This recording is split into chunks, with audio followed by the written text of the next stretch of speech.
Alrighty, we are lucky enough to have probably one of the most respected athletes on the circuit, not just for his results, but for the role he's played in one of the strongest federations on the circuit in the world.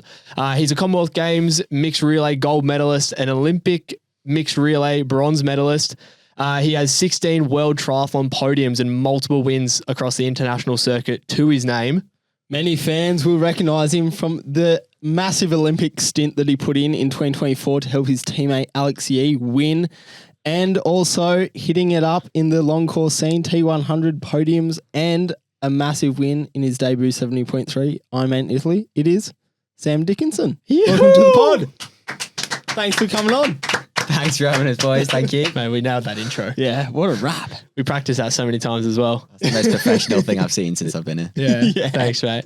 How's Gold Coast life treating you? Give us a little rundown of where you're at the moment. It's good. Touched down. Yeah, it's good. Got over the jet lag now. I'm part of the British team. There's a few of us out here just enjoying the sunshine, really, on the Gold Coast. Not bad. Out of the rain or wet? Yeah, it was a wet winter. I can't lie. It was getting rough, so I'm happy to be here. We had Aaron Royal, obviously, like kind of honorary Brit in some way, but he was saying there was a stat where there wasn't a part of the UK this winter where it didn't rain. Yeah, there was a place in the UK where it took till definitely mid-Feb before they got a day where it didn't rain. Oh, fuck that. Disgusting. That actually sucks. We've seen a lot of the posts you boys are putting on social media, and it was like so grim. Pure filth. Yeah, we did. And then you're out here and you've brought the weather. Yeah, but sorry, lads. It's been crap.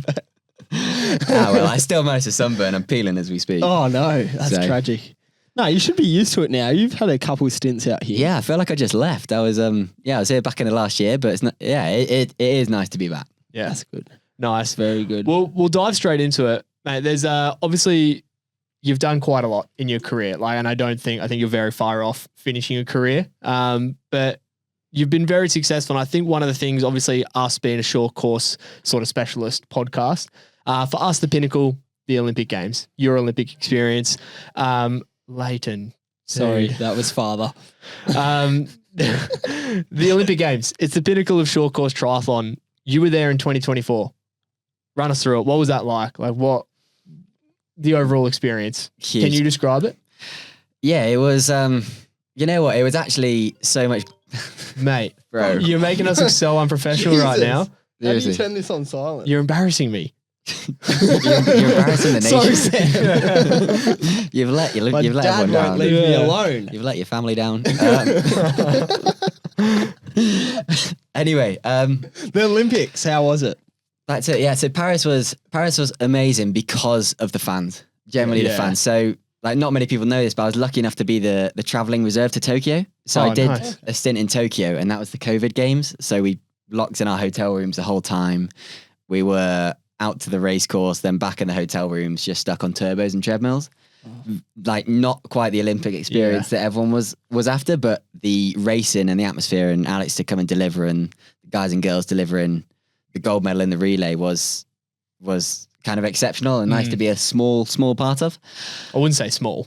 Yeah, Like- it's a tiny part of. Man, bloody race. I was watching that race, and I thought that you played a huge role. No, So I'm talking about we're I'm talking about Tokyo. Tokyo. Oh, sorry. So Yes, now shifting forward 4 Yeah, years, like yeah. to Tokyo, like to have that experience really helped yeah. Okay. for Paris. Yeah. Because then you'd done it all before. You just hadn't actually been out on the race course. I So guess you'd lived the experience a Yeah. bit before. it wasn't as big of a Yeah. deal, but yeah, to actually engage with the fans and have all the fans on the course, and actually it felt exactly what an Olympics I thought should feel like. Yeah. And just to see all the kids and the inspiration that you can then give out to the rest of the nation and the world, it was a pretty special experience. It's more than just your own personal race. You realize that. You Yeah. realize that you're a role model Yeah. for a lot of the other future generations coming through. And obviously, it being in Paris, I was also based in the UK at the time. It's not that far. It's only a quick flight over to Paris. So people are quite easily able to get there. Yeah, absolutely. It's as close as a home field advantage as you're gonna get. So it's like a short train ride, and that was another positive. Like, talking about seeing people that you actually know on the course. That was pretty special too. Yeah, nice. It's cool. I remember watching, obviously, like looking at we spoke about this with Aaron and kind of the process into getting to the Olympics and how stressful and how big and that can be. I remember watching, and I believe I get it right here, where you and Johnny had a specific race where you two had to race for that second spot. It was a Conti Cup in Kielce, yeah, in Poland. So this is a pretty cool story, actually. I remember watching this race. I was watching it live stream at Ollie Turner's house, and we were just like, we were going for you. So no one had a clue what was going on. Obviously, Abu Dhabi had been, again, this is kind of a bit of deja vu. It had been cancelled that year because of rain. So Johnny was actually meant to do that relay, and because Johnny didn't get an opportunity to show himself in that relay, it then meant that if he wanted to be selected, he had to come to this super sprint Conti Cup in Kielce, in Poland, and the Polish organisers had no idea that it was the British selection race until the week of the race when they saw the start list, and they're like, these guys are getting subbed out any minute now. All of a sudden we do get subbed out. We all turn up. They draft in some commentators. They get the drone up, so they get footage. It was an unreal live stream. There's a couple of Polish commentators just going mental at the end. There's three of us, like me, Johnny, Henry Graff, coming in for the sprint finish, and a real special day. And I think that was it wasn't the selection race, but it was the race that they could then select from. Yeah. As to who was going to make the team for Paris. So it was quite big though, because it was the first time a Brownlee hadn't been selected since 2008. Yeah. Which is a very long time. Like, how many years is that? 16 years. Yeah, of Brownlee dominance. That's crazy. Yeah, certainly a lot of pressure. You were the one to knock them off. Yeah, I'd say in so. In the coffin.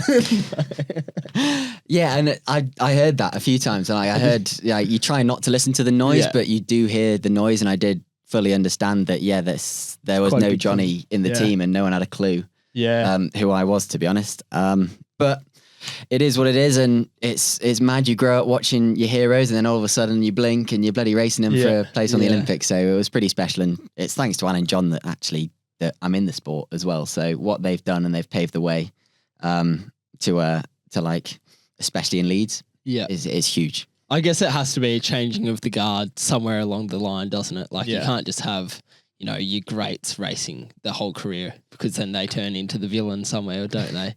Like I know, and now we're in the era of Alex Yee. Well, exactly right. Yeah, and he'll eventually be replaced by someone. And I mean, it's scary even looking at look at the under 23s, you look at the juniors, and like you had two British boys in both those podiums at World Champs last year. So very quickly it could be, an Ollie Conway, Alex Robin. Like there's just so many boys coming up. Like, absolutely. Being around them this week, they are good boys. It's good to meet them, but you never know what's going to happen in like the next week, let alone the next year. So crazy development that changes. Hey, that's really cool. So what was that? Going back to that Olympic, I'm really curious on that sort of selection policy. Did you guys know that it was going to be sort of based off was your pick kind of a pick for specifically the relay, or for to be a domestique for Alex? Like, was there any sort of, I guess, rules within your selection that you had to follow? Like, it's I don't want to say it's pretty simple, but if you're not going to be being British, if you're not going to be a medal contender, and having shown that you can be a medal contender, and that's World Series podiums, then you're not going in your own right. So you have to go for the relay or the pilot role. Yeah, the relay is the most important, and then if you can pilot after that, then that's kind of a bonus. So we knew that second male spot, no one was good enough to have shown that they can medal in the individual. So that was the role that we were racing for. So it was primarily the relay rather than a domestique. Yeah, I mean 5th of August was my Olympic Games. Yeah. And that right, okay, because obviously that was probably one of the most talked about like moments in the Olympics. Was like there was Alex Yee and obviously Alex and Hayden in their battle, but then very much like the roles that played within the race. Because again, for anybody that kind of knew what was going on, we could definitely see the Dylan McCulloch and the Sam Dickinson battle that was almost going on in the background as well. Like I remember watching you were in the, it was almost funny watching each person's domestique was in the other pack. Alex, you and Hayden were in the chase pack, and Alex and Dylan were in the front pack, and it was like, oh, what's meant to happen here? Like they've both got the wrong domestiques here. So it was really cool watching then like Dylan come back and then bring the chase back up, and then all of a sudden you had to go to work on the front. So it was really cool watching that dynamic. But how did that kind of like, did you have clear instructions on if this happens, you have to do this sort of thing, or? Yeah, absolutely. I knew exactly what to do in every scenario. Yeah. Because only a couple of years earlier, we were going through the scenarios for the Commonwealth Games. Right. And we were like, right, Alex Hayden's probably the big threat here. Obviously got Matty Hauser too. But you know, if Hauser's in the break, then we'll try and bring him back. But you know, if none of us thought Hayden was going to make a break of 3. And then next thing you know, I roll up next to Alex about a K into the ride, thinking, oh, brilliant, that's fine. We got 3 up the road. Has anyone seen Hayden yet? Yeah. Thinking he's off the back. Next thing you know, we get one of them boards up and it's like, Hayden. shit. Yeah. Got to go to work now. gotta get That to was work. impressive from Hayden. He rode they all 3 of them, Hayden, Hauser, Taylor rode. It's Jamie. Jamie Riddle. Jamie rode really well at the front, and and Taylor, and then so we managed to close that gap. So for the Olympics, we learned that lesson, and we were like, right, any scenario, if I'm at the front, then I'm waiting for Alex. If Alex is in front, then I'm not doing. I got half the day off. Yeah, to be honest with you. I saw you rolling around in the chase. Yeah, like Sam's loving just life right cruising. now. Sit on the back, just like enjoy the Arc de Sightseeing. Triomphe. Yeah. And then when Dylan did a fantastic job, to be fair, bringing the packs together, I don't think that the front was actually working very well. Nah, they didn't. From what I hear. So the race came together, and then it was my time to just try and line it out, keep it safe, really. Yeah. And then let the boys do a run battle. Yeah. I also remember I was with you guys all calling Barbs, but I was sitting there with Oscar Barber and sort of like the British crew, and you were doing like your lap of honor almost like on the run, and you were just sort of jogging around. Clearly you had instructions to not run hard or for the relay. Was that kind of what you were told? Yeah, that was it. I mean, this is the crap bit of sport as well. I wasn't allowed to finish.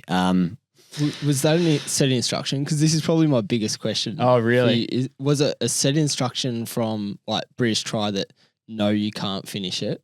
Or was that like I'm just going to save myself? Like, I'm going to save myself, like, even if, like, because you could have jogged around, I guess, at 5-minute pace, but... Yeah, I could have jogged around and crossed the finish line, but is there a point?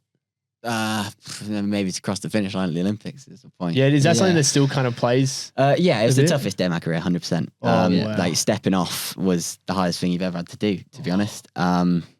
Because you don't want to do it. You're an athlete. You want to finish. It's hard enough domestique anyway, and put your own ego aside.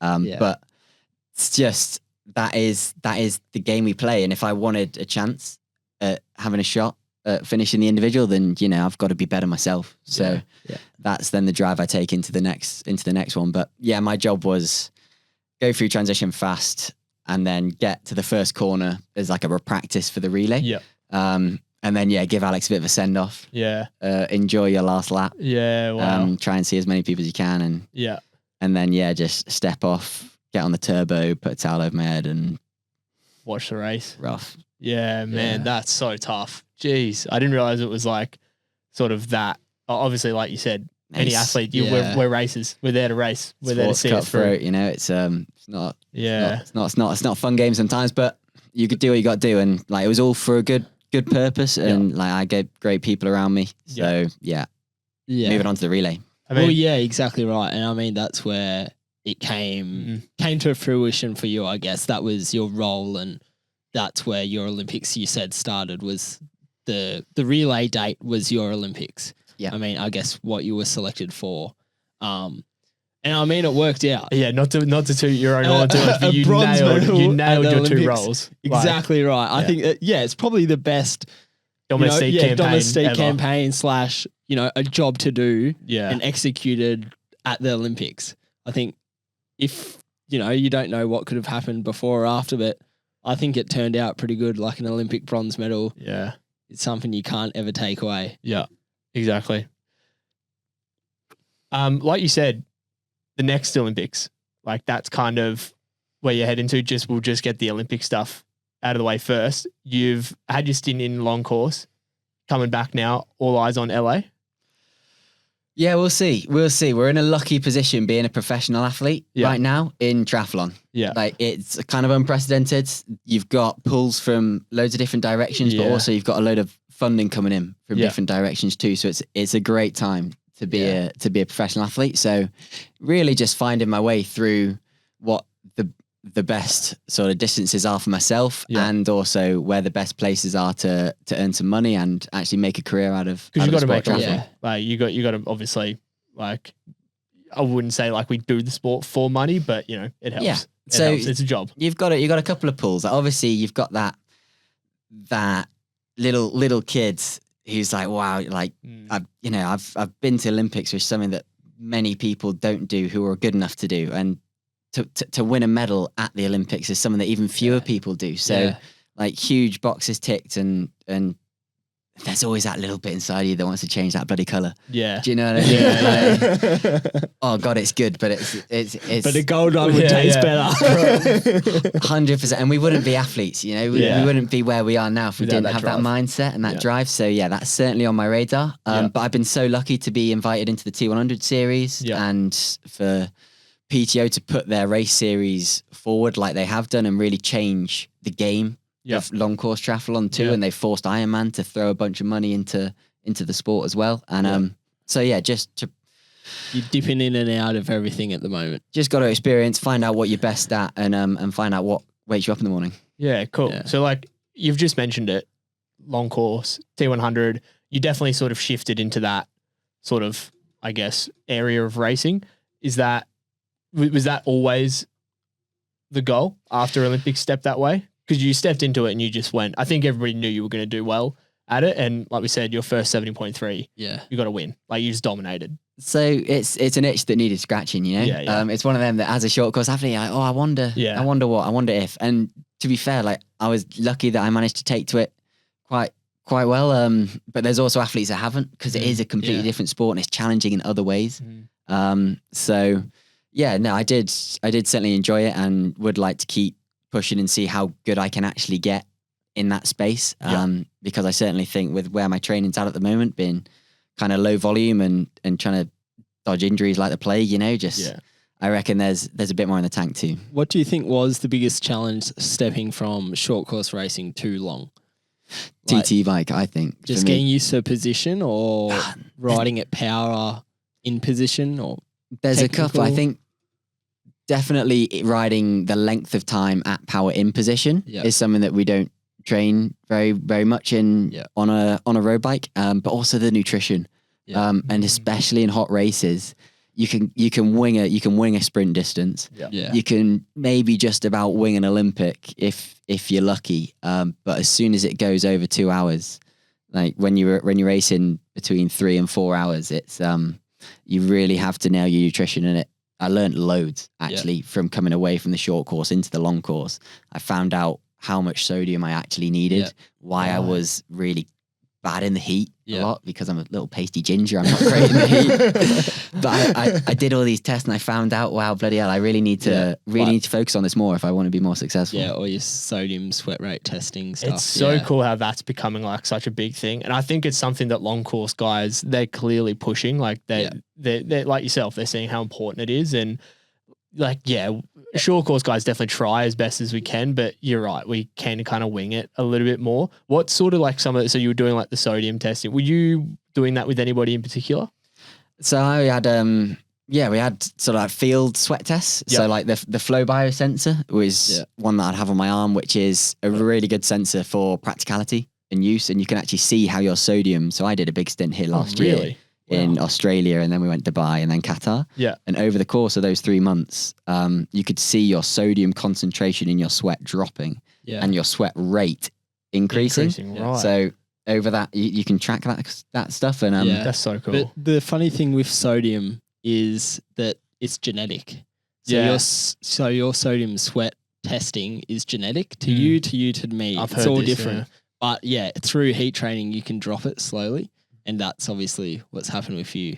Yeah, absolutely. Which is cool. It's like a very cool thing. I think that long course, the sports science in long course develops quicker than the short course, and that translates in. You have to. I think. If you don't like if you're not at the forefront of the sports science in long course, like you just get left behind kind of quite literally. Whereas in short course, as you say, you can kind of wing it. Do you think that's kind of why, like, I mean, you see like a Hayden Wild or like the Bloomer, like the Norwegians, for example, because the Norwegians have put that at the forefront, even when they're in their short course days, like they've been just so onto that. They're kind of like the innovators of it in the triathlon game. That's a big advantage for them and why they are so good. Yeah, I think it is an advantage, but it's something that everyone will catch up with. Yeah. Do you know what I mean? I still think that the number one thing is like how much training you can bloody do. Yeah. And just making sure you can that sustain without getting injured and staying healthy, and that you do the right stuff for you as well. Like, because the right stuff for someone might not be the right stuff for someone else. So focusing on your own training and trial and error with yourself as to what works. Yeah. But yeah, there's no doubt that sports science has a big role to play. Did you ever get caught up, like kind of going into long course? Because like people say it all the time, following Strava, following what other people are doing, like kind of getting in your own head of sort of what other people are doing? Or were you always quite confident in, no, I know what's best for me, and confident in your own ability? Yeah. For me, I do as much as I can do before I break. Yeah. And my problem has been trying to stay healthy. So I try not to look at how much other people are doing, because I know that I'm doing as much as I can.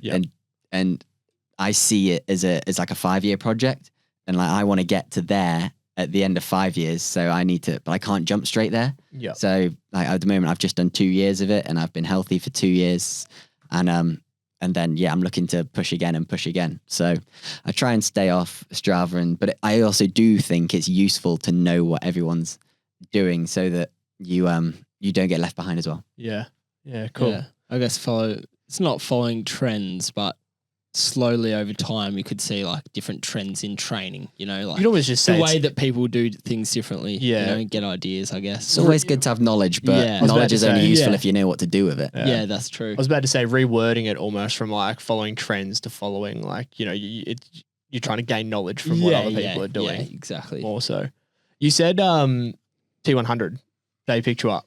How did that come about? Because obviously they're kind of almost a bit of an innovator, or like they're trying to pave new pathways in the long, but they're almost more of a middle distance, I guess. But yeah, how did that? Because obviously that T100 is the big boom right now. We've got one on the Gold Coast coming up soon. They're just like the big sort of, almost like what Super League was back when they big first came out. And shaker of triathlon at the moment, aren't they? Yeah, they're kind of bringing in the big names and paying the big bucks. So like, how did that come about? So for me, I wasn't lucky enough to kind of get a wild card straight away. I had to go through the contender series, which was when I had to race 4 70.3s and get points, so that I was then in each 70.3, I got more points and more points and more points to finally get myself into the top 5 of the contender series. Right, okay. That's why I then got a wild card to Fréjus in France. Right, because I've always wondered, because there's boys that we know that I'm like, they were on the T100 top 100, and I'm like, you've never raced a T100. I didn't really understand how that worked. I feel as if it's pretty confusing as to like T100 haven't come out and said this is how you get to. I mean, maybe because we're not in the long course. Yeah, we're not in it. System. I think they have now. Well, not yet. Okay, well here we are. Sam's on the board now. Sam's a big advocate for T100. So sneak it in, but yeah, I feel as if they didn't say, or we didn't have like a clear pathway of how do you get into the series, like what the contender series is, or how you get into a wild card position. It was like, if we like you, we'll pick you for a wild that's card. why I kind of I always like, thought it was that too. Oh yes, you know, let's say yourself, Sam, like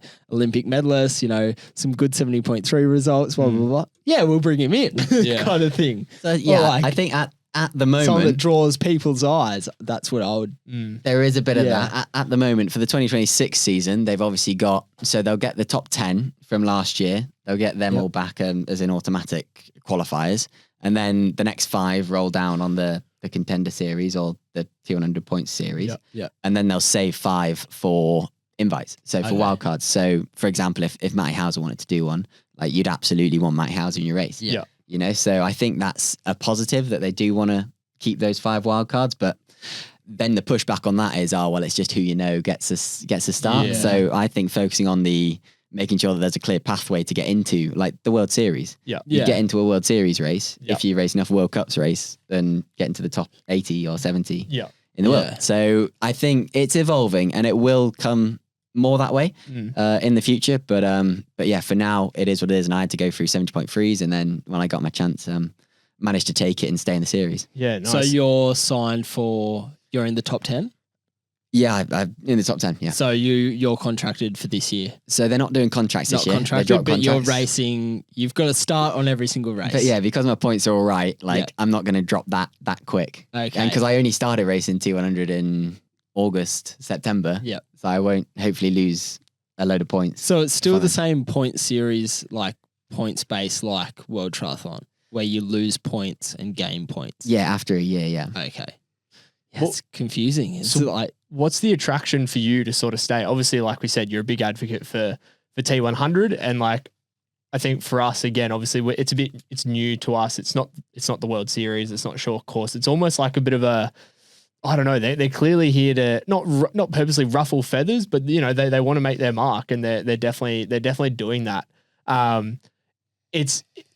There's going to be that sort of working together now. Obviously, World Triathlon and PTO and T100, they're all coming together. You said you were on the PTO athlete committee. The board as of just this year. So Yeah, right. So how is that? What's kind of your role in playing?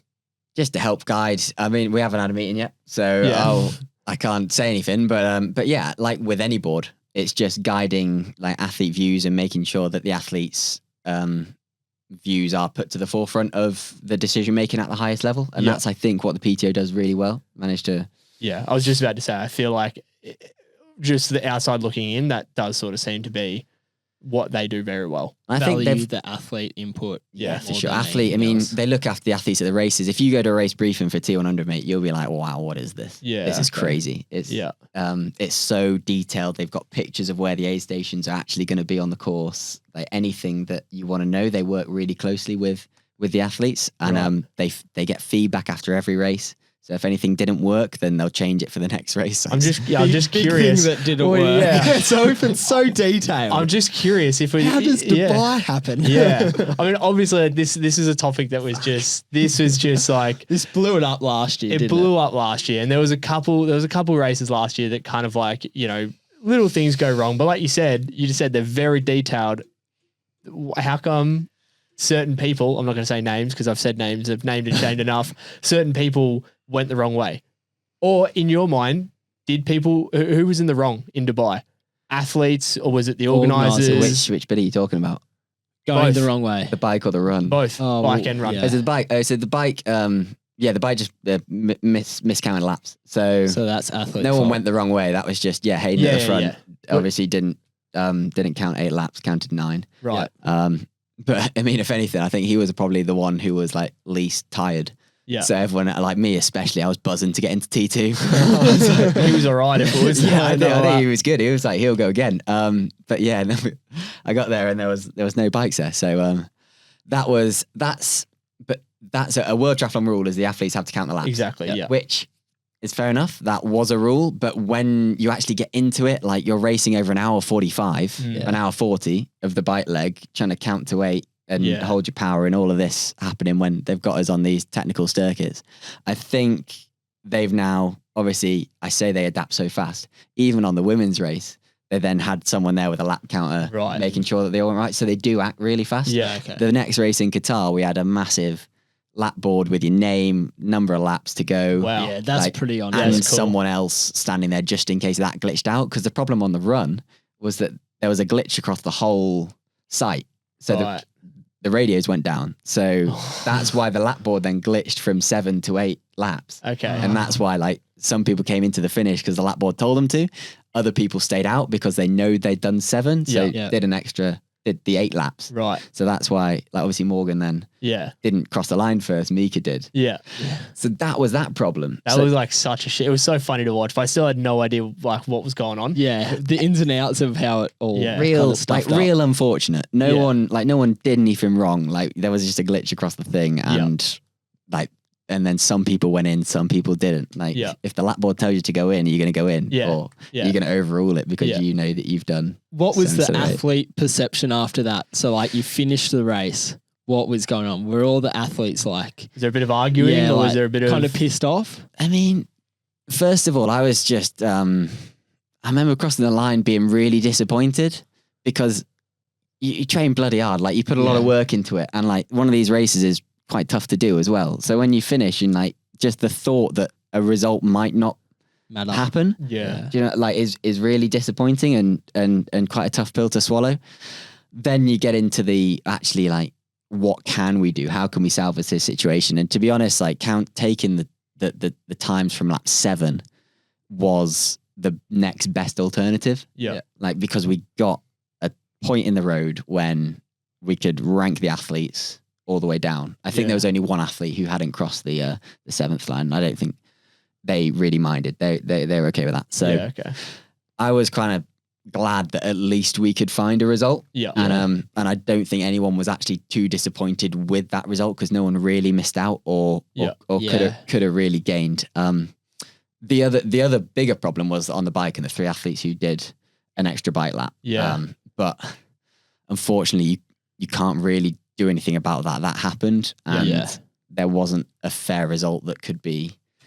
It was kind of like equated from that mistake. Yeah. Yeah. And is that how it ended? Like it ended as that's athlete mistake? Yeah, that's how that. Well, because it is World Triathlon, we went through the appeals process. We all had to file an appeal, and we all like went through the official process, and that's what came out of it. And that's why Morgan Pearson was doing his celebration at 9 o'clock the at night. Yeah. I mean, real shame, but hey, like if that's gonna be the worst one, like everyone's gonna move on and like exactly right. It doesn't last long in sport, does it? You know, the next one comes around and everyone forgets until they bring it up on a podcast. Great for the clicks though. Yeah, exactly right. I mean, we're definitely gonna clip that. Would you rather a like boring out and back course, or would you rather the 8 laps? 8 laps. 8 laps. So true. Okay. 8 laps. Well, mainly because if it's straight out and back 8 laps, I'm just gonna get hammered by Rico and the big boys on the bike. Like they ride so well. But if it's like technical or you've got some kind of descending in there, then it kind of swings it back to like the lighter boys like Yele and myself who can actually ride those courses or at least gives a chance to hang in there on the bike. You know. So yeah, I'd rather that technical stuff. Cool. So we've decided that we're going to keep the technical bike courses. So we're just like Frejus, like descents. Yeah. That was the best course ever. Yeah. Like you send us down some of them descents on TT bikes. Like no one's seen that before. Man, Leo Berger nearly gone off the side. Nailed it. I was like, oh my That's God. right near his house as well. Yeah. He's practiced that. What's the future of T100 for you? Like, what does that kind of look like? Do you think there's obviously talk they want to go into the Olympics? Like, do you think that's the play? Do you think it's kind of, let's keep it separate, bring it together? Like what, because I think where we were kind of having the discussion towards the end of last year, we've got Challenge, we've got Ironman, we've got T100, we've got Super League, we've got World Triathlon. There's all these other private events. Like, are we diluting too much? I felt like we were diluting too much and we've now got, obviously there's the T100 world champion. We're getting to the point where we're having 4 world champions in the sport of triathlon. Yeah. Where does that rank in terms of, you know, historic or like world champions? The way I've always phrased it, it's like boxing. You have like the 4 or 5 boxing, you know, world kind of organizations.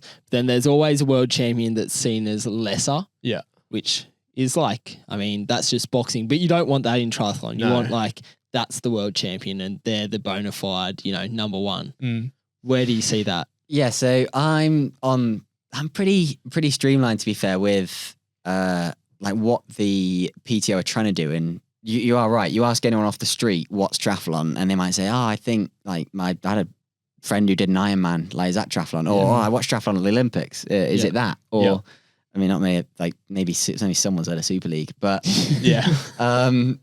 So I think what the PTO are trying to do is streamline the sport so that you ask that question on the street. It's like, what's triathlon? They might get, oh, well, it's either the T100 distance or it's the T50 distance or, you know, maybe in T1 for a relay or a super sprint, something like that. Just trying to maybe like, because Challenge is separate, but PTO have bought Challenge now. So that might be the feeder series for the T100. Okay. And then obviously everyone knows that like you've got the ATP World Tour and then you've got the feeder Challenger Tour underneath it. Yeah. Golf, you've got the PGA Tour and then you've got the Corn Ferry Tour underneath it. Yeah, okay. Like that's, I think, what they're trying to do, and that's what I would love to see. It just the whole sport, because it's so confusing anyway, because it's 3 sports, not just one. Yeah. Just to be streamlined into a product that they can actually sell to a wider public. Yeah, exactly. And again, not just triathlon fans. Yeah, it's the same thing. We're big on.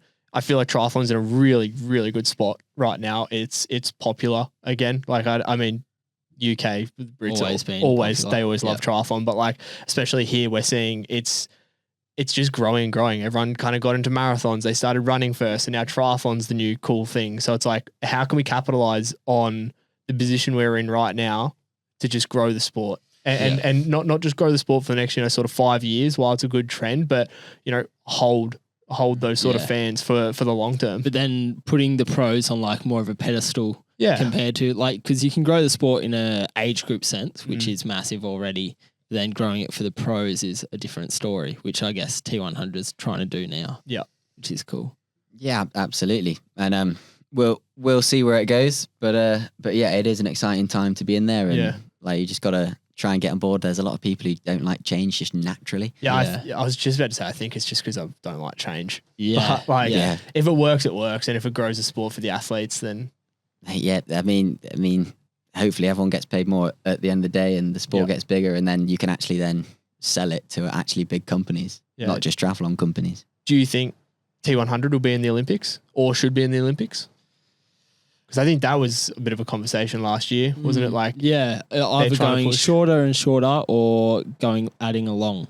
Yeah. Obviously, I'm really biased. I would love to see all the triathlon sports in the Olympics, the T100, the Olympic distance, and the relay. The fact is, we've already got 2 Olympic sports because we've just added the relay in for the last 2 as well. So are they then going to add another 3rd triathlon sport in there? I'd love to see it. It is a slightly different sport with regards to the time trial bikes, and it could then encapsulate that sort of long course fan element. But yeah, I'm not sure. I'd love to see it, and I think just kind of watch this space as to where we go from there. Yeah, cool. It is definitely exciting, and like I said multiple times, there's definitely room to grow, and I think there are a lot of people out there who are trying to capitalize on that. So it is an exciting time for the sport. People like Sam on the board. Man, exactly. It's going in a good place. We haven't had a meeting yet. We're going really to take pushing. all of these points that we've said, because you listen to every podcast we say. Yeah, we'll just send you every episode that we've had an opinion and on. then you take it to the board. They're going to devalue my opinion. They're just like, you're listening to podcasts. and then they're going to kick you off. The Unfunded? Shit, no he's been way. on that podcast. Aaron's gone off the board, mate. Sam's off the board. Well, let's go back to what we started with. You're back in Australia now. We did an episode last week where we really wanted to talk about like the ideal training environment, and obviously because off-season training is such an important, it sets up sort of your fitness for the whole year. Why is it that I'm going to say the Brits, foremost, choose Australia, specifically the Gold Coast, every single year? Like, you guys have been coming out here since 2020. Why the Gold Coast? What makes Australia so great to come and train? I don't know if it's the Gold Coast. I think it's Phil Clayton. Whoa. Is that actually specifically why? Yeah, well, I guess. Yeah, that's why we're here. Really? He knows all the water around here, and he does specific sessions for us. So yeah, we're if he wasn't here, I'm not sure we'd be here. Really? Yeah, he's world class. Absolutely world class. And it's, I mean, obviously, like, being an Aussie, it's a little bit annoying that the Brits got him and the Aussies don't have him. He's an Aussie. We can go to him every Friday morning if we want. Yeah, but we don't have an exclusive. Yeah, exactly. But I think that's the sort of thing. And is it true, Phil basically, he picked your pre-Olympic training camp, picked a specific lake or like something that was... We're Brits. Like, no one's more prepared for that race. We have been swimming in water that was equal to the flow rate of the Seine, like in the build up to the Seine, to make sure that we knew exactly where to sight if we're coming into that buoy, because it's downstream to start. Then you've got to sight obviously early into the buoy, because the water will sweep you along, and then you bang at 45 degrees, go over to the next one, and then banging over to the boat at the side, because that's where the currents are slowest. All of this stuff had been, you guys all knew, prepared for, especially. Man, it's so... See, that's where I feel as if the Brits are next level. And we asked, obviously, the Olympic question, whether you were going to be more of a domestique role. Like, did you know that before the Olympics? We had Aaron in here and he was sat down the day before and they were trying to show red, yellow, green cards about what to do in for Tokyo Olympics. Yeah, See, that baffles you, but yeah. that's what happened with Aaron, which is so crazy. Yeah. It's cool to see the depth of detail that you guys will go to. You'll fly your whole performance system to the other side of the world to train with one particular person because he is such a specialist in his area. Yeah. And there are pros and cons. Like, it's obviously not cheap coming out here. Yeah. And you have to spend a lot of time away from friends and family. But yeah, absolutely. If there's a reason for something to be done, then that's why we'll go and do it. Yeah, wow. It's very professional. But the training out here is also not bad. The weather's not bad. For our winter as well. Yeah, exactly. That's true. So we're kind of pinned to that. Obviously, us like being Aussies, we thought we've seen what it's like over there. But then you guys are also when you're used to riding in the rain, you're probably used to it at that point. So is it escaping that sort of crappy climate to come to a nicer spot, or? I think it's just getting your training done. Yeah. Like if you've got specific stuff to do, like you can almost guarantee that you can do it here. Whereas at home, if it's icy, then you can't go out and do your bike session. So you'll have to do it on the turbo. And it's just that kind of change is maybe stuff that you don't want. Or if you have to do it on the treadmill, like it's a slightly different stimulus to doing it on the road. So just making sure that you can actually do all of your training, I think is a big thing during winter. So when you come here for Phil and you're here for around a month, are you here for a month? Yep. So you're here for a month, mainly with Phil. That's like your main thing to come out, open water swimming. How much then do you take away and keep continuing on at home, even though he isn't there? He's not going over to the UK for 11 months of the year. As much as we can. Yeah. So obviously we can't replicate the waves that you've got here, or the swimming in rivers and making sure that you get in and out of breaks and stuff. But what you can do is like can work and stuff around the boys and like drafting and all of that stuff. So every week we do a bit of open water and skills, which then the world class guys in our training program take back to Leeds, and then we can then help the Leeds athletes who aren't out here. Okay. Go through like boy turns and how to get around. Yeah, I guess a flow of knowledge down the chain, I guess. So we try and do as much as we can. And then when you go to a race, it's obviously then like, right, looking at the water and seeing if it's a beach start, what the crack is, or all of that kind of stuff. Yeah. Do you guys have like an equivalent of Phil for everything? Like, do you have like a cycling version of Phil Clayton, a running version of Phil Clayton? Like before the games, we drafted in Ed Clancy. So 4-time Olympic gold medalist in the team pursuit. Wow. He was really good with, especially for me and Alex. We went through like just me and Alex on the track. We would go through scenarios and making sure that I knew how to communicate with Alex. Yeah. Really, because all you get in a race is like maybe a nod or half a split second. So we came up with a communication method of making sure that I knew on one word how he was feeling, if I needed to go and drill it, or if he was on the ropes, then I'm not going to go and drill it. Can you tell us what they were? No. I thought I'd shoot my shot. It's like Morse code. It's simple things like that, and like just because he is so like, because he used to race crits before he did team pursuit, so no one is better on a bike, and just he's a team player, great guy, and he was really useful with that, and then. To be fair, running, like, I don't know, Alex needs a lot of help. There's not much he needs.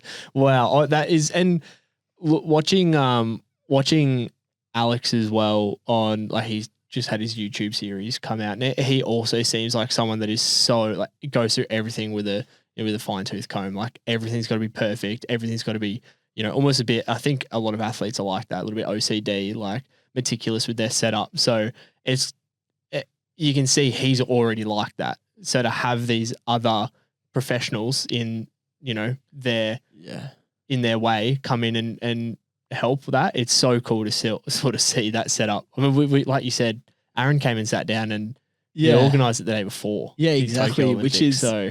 I feel as if we're sat here kind of like a bit flabbergasted about how detailed it is. Yeah. Like you've gone through all these little sessions of like just whatever you're doing on the bike to know each other's, I think it's how amazing. we're feeling. I really do. I'm actually like, it's way more high performance than I think we've ever thought about. It's what we'd love though. Like I Yeah. personally would love that. Like there's nothing more I'd love than have like almost like an ecosystem of athletes, staff members, high performers in their area just all come together to create this just well-oiled machine. Like there's nothing more exciting than seeing effort come to fruition. And it did in Paris. Like it really did. And it shows how well-oiled you guys are as a unit. So like for you, it's like, it's almost like, yeah, that's just what we do. It's just what you have to do.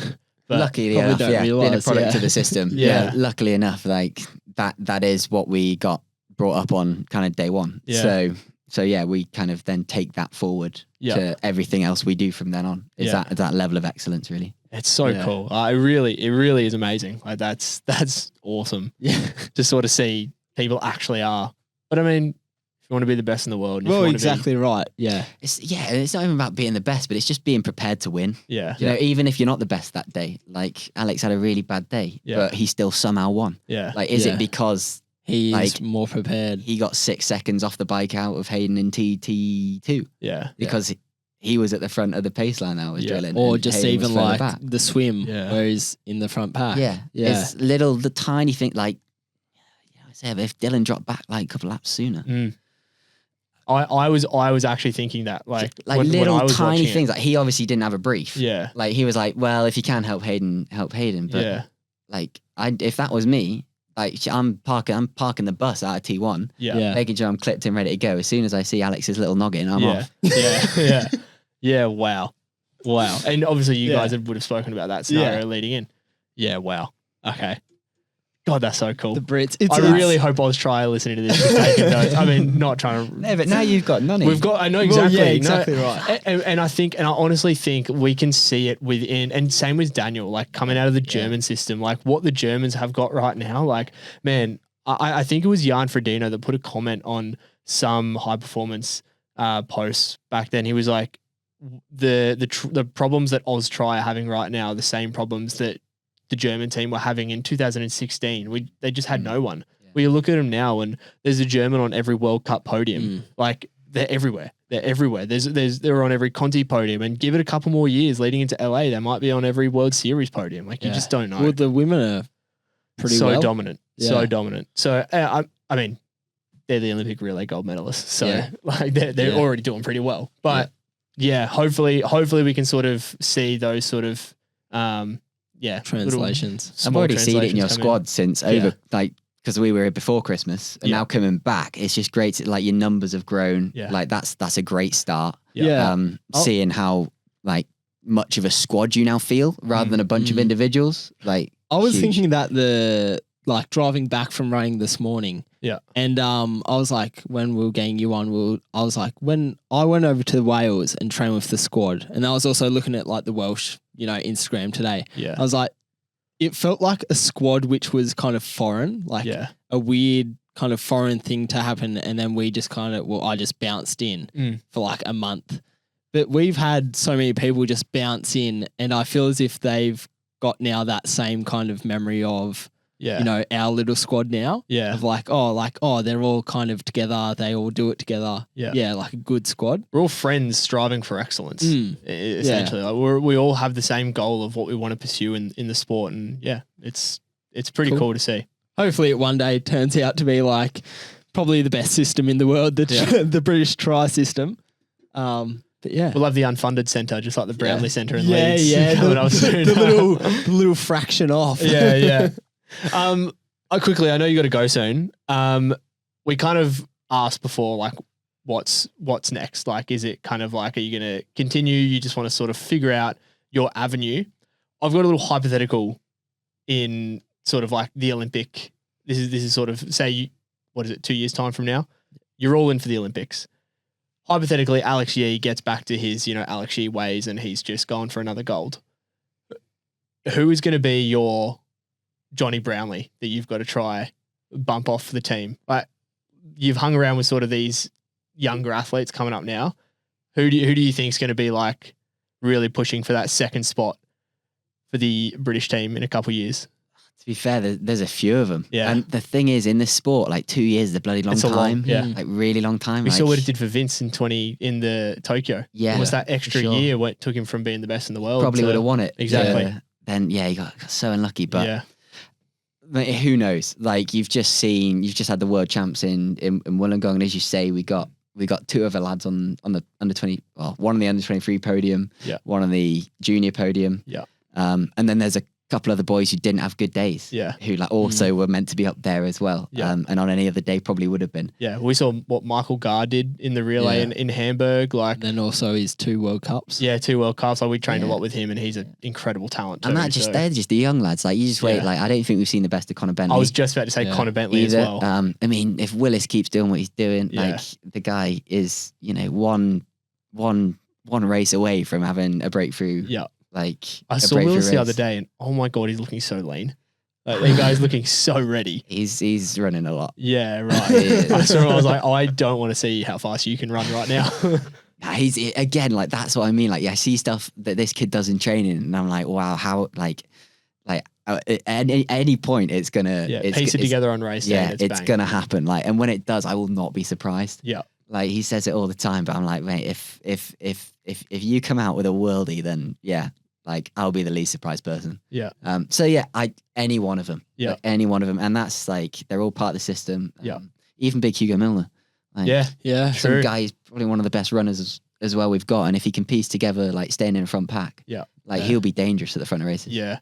Yeah. We'll see. Man, It's so deep. It is so so deep in it's the British squad. incredibly deep. And like, again, just being able to go over to Cardiff and like spend my sort of 3 years in Cardiff, race a few of the British Series races, like the depth is just almost never ending. You've got 100 people trying to line up and do a World Series. We can barely get like 20 to 30. Like on a Oceania domestic Cup. race. Yeah. So like 500 points on the line for that one. yeah. That's a good point. Yeah, we do it for the points. But yeah, what you guys got cooking over in GBs, it's very Yeah, impressive. it's pretty and special. yeah, I think it's really cool. Obviously, like yourself, you've got to be a part of it, and you've also, like you said, going into Paris, you've been a big inspiration for a lot of those people coming up as well. That's So, kind of the best thing to see. Like it's Yeah. good to see people go, oh wow, like that was inspiring. And, Yeah. Yeah. like, my kid's now doing triathlon because he like Yeah. wow. It means way more Yeah, cool. than just a sport, you know. Oh, mate, that's awesome. That's awesome.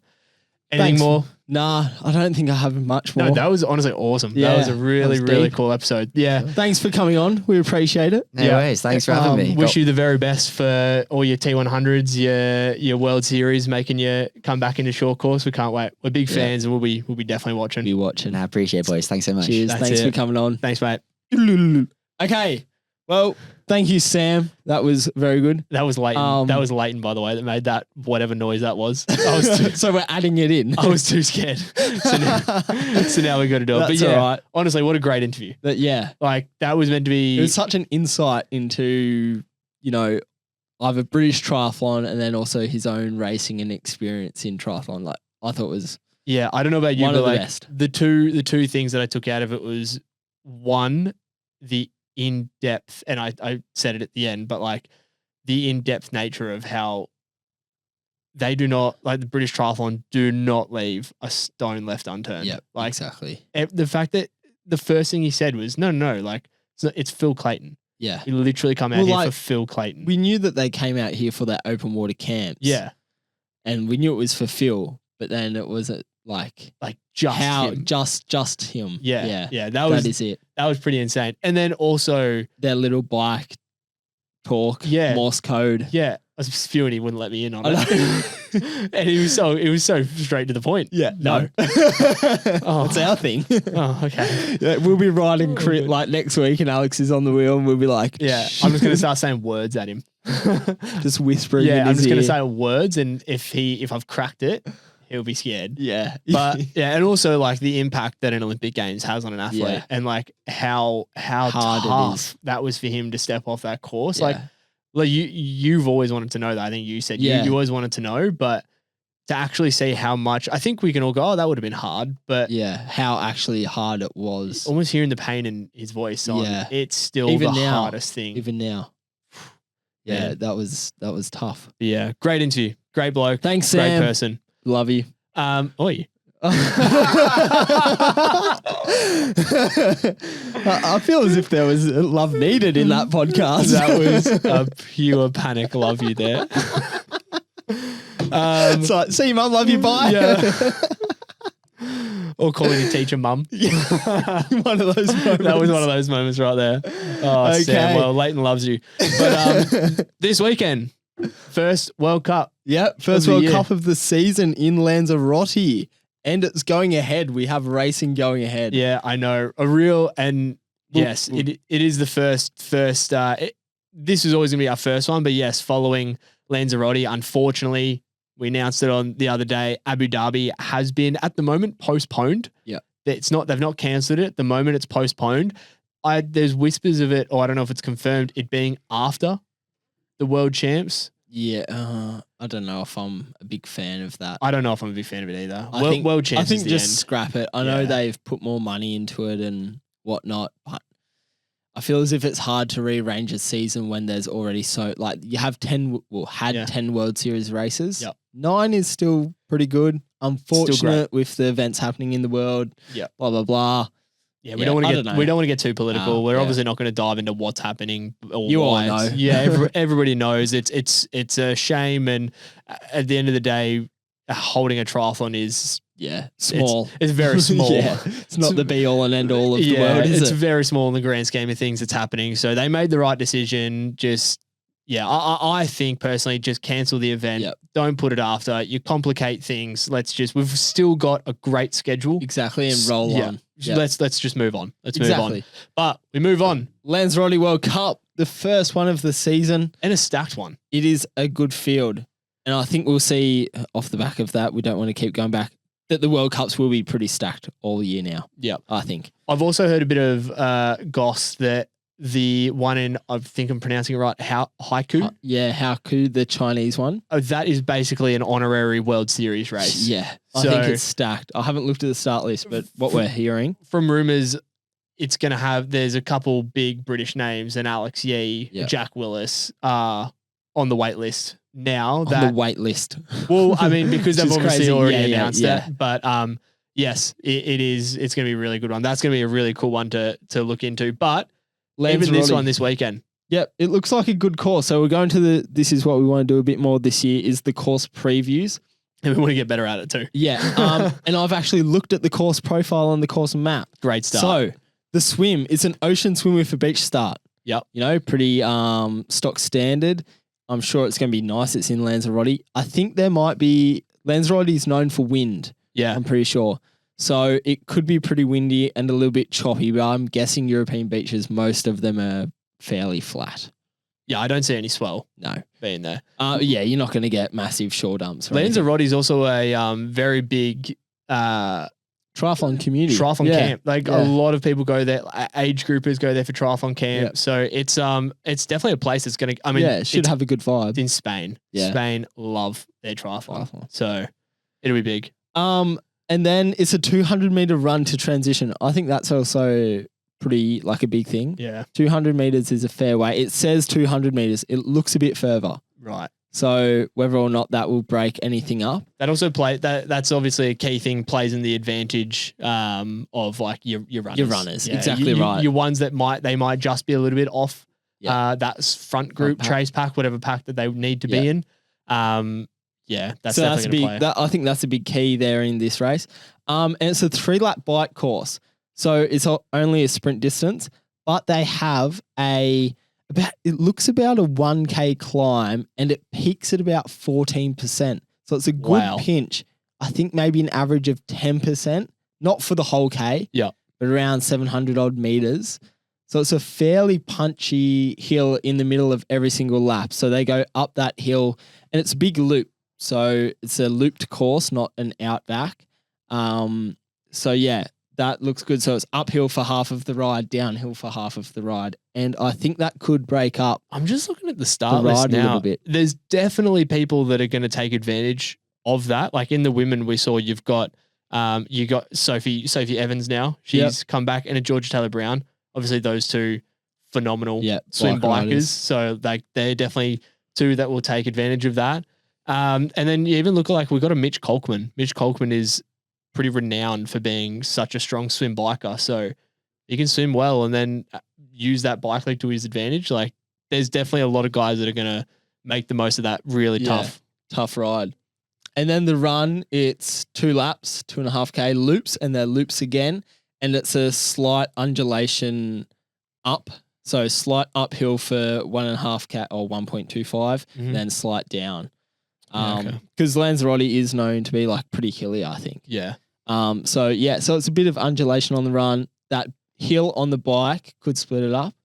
I hope it does. Yeah. I think we've said like it's that originally looking at the field and based off, I mean, we'll go into it in a sec, but based off our predictions as well, we've probably picked of a bit of a running come together field.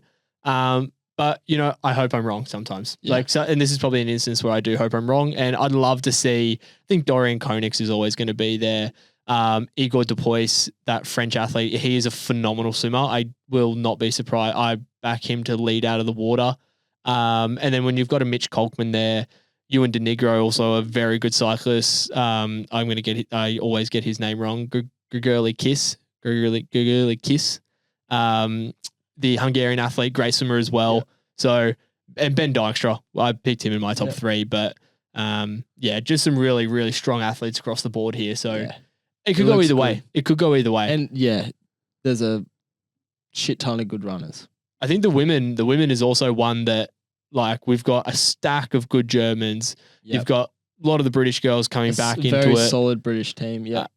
Even the Spanish, the Spanish always have freaky runners, don't they? There's always a runner from Spain that's going to come and throw their hat in the ring, and the Italian women as well. So it's going to be a great first World Cup. Okay, so our picks, we've put them up on the Insta already. Yep. But we'll just repeat them for those audio listeners. The men's, who are you going, Lockie? The men's, I believe I had the same as you. David Cantero for the win. Yep. Dorian Koenigs for second, and Ben Dykstra for third. Yep, cool. I had David Cantero. I can't say his name. Pandigitos Bitatos. Let's just say Patatos. I feel like everyone knows Patatos, the Greek god. And then I had Ewan De Nigro. Yeah, you've gone pretty wild there. Yeah, I think young, he medalled at under-23 Worlds. Yeah. I feel it could come together and, be a run race. Patatos is a bit rogue. I think Patatos is a bit rogue. I always back him though. I don't know why. Yeah. I've seen like a couple of his 70.3s and they're really impressive. He was third under 23 world champs back in 2023. So he's obviously got that short course, but this is very short. Yeah. This is sprint. So, but I mean, hey, you keep picking them. Yep, I will. You keep going wild. Pick those dark horses. In the women's, for myself, I went Nina Eim, the German. She won a heap of World Cups last year, really good results in the World Series. So I think she's big underestimated. Yep. Laura Lindemann and Georgia Taylor Brown. Yep. So I went Georgia Taylor Brown in number 1. Laura Lindemann, we've both got her in second. And then Ilaria Zane. She had a pretty good last year. You've really gone high with GTB there. Yeah. I think Georgia Taylor Brown's a great athlete. Do I think I was almost? I don't know whether she'll outrun Laura Lindemann, but I've got her there. Okay, I was a bit nervous of actually putting her on. I think she's a top 5 athlete for sure, but I think especially with these kind of World Cups, there's always an athlete that sneaks on that you don't know. Someone random. There's going to be, and even looking, it's kind of cool that we're getting a few people commenting, especially on the men's. Like people have picked, a first place for the W. I don't know who that is. So like people that I just don't actually know too much about. They might have done something at a Conti level. Yeah. But we just don't know them too much. Yamar Ramos. Who's he? Someone's picked him. Yeah. Yeah. But yeah, that's what I mean. There's at this sort of level of a World Cup, you're going to have like your top contenders, and then you could have a dark horse that comes out that we haven't heard of yet and just does something amazing. Exactly right. Really the cool, other big race, you're racing, Lockie. Yeah, that's probably the one that everyone's watching and waiting for. Well, in Oceania. Yeah. We have Oceania Olympic distance. Yep. Champs. In Devonport. The spiritual home of triathlon in Australia. The old faithful. I think I've raced there every year since 2015. Oh, wow. I Probably close, I reckon. Okay, calm down. No. You veteran. Yeah. I'm such a we're gonna actually touch on that. When did 25 years old become veteran age? You're veteran. For those of you, there probably is quite a few people that didn't see this, but I got sent it God knows how many times, and the boys at Napier bullied me for it.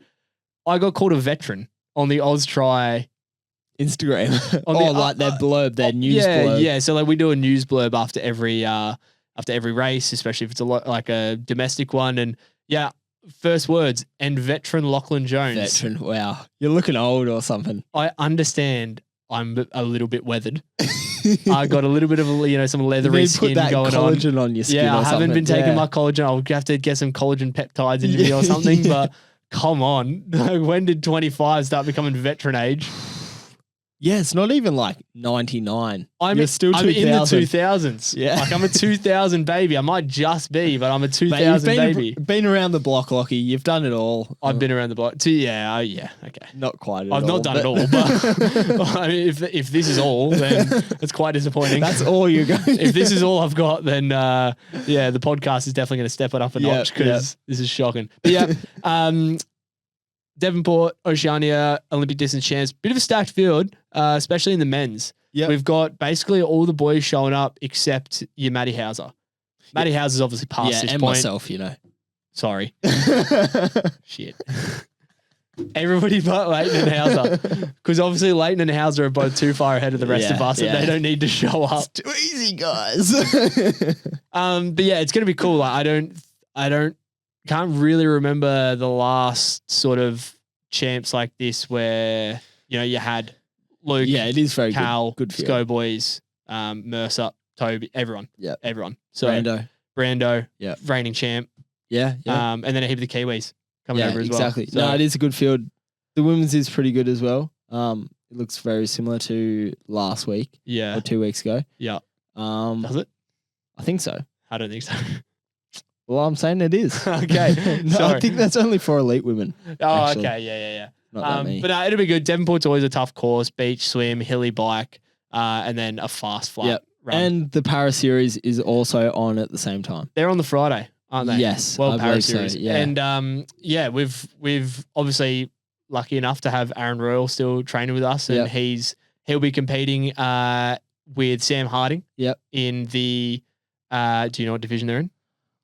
No, I'm not going to put it out there because I don't know. Yeah, I'd love to be able to say that we know all the divisions, but we're still learning that. But the visually impaired category.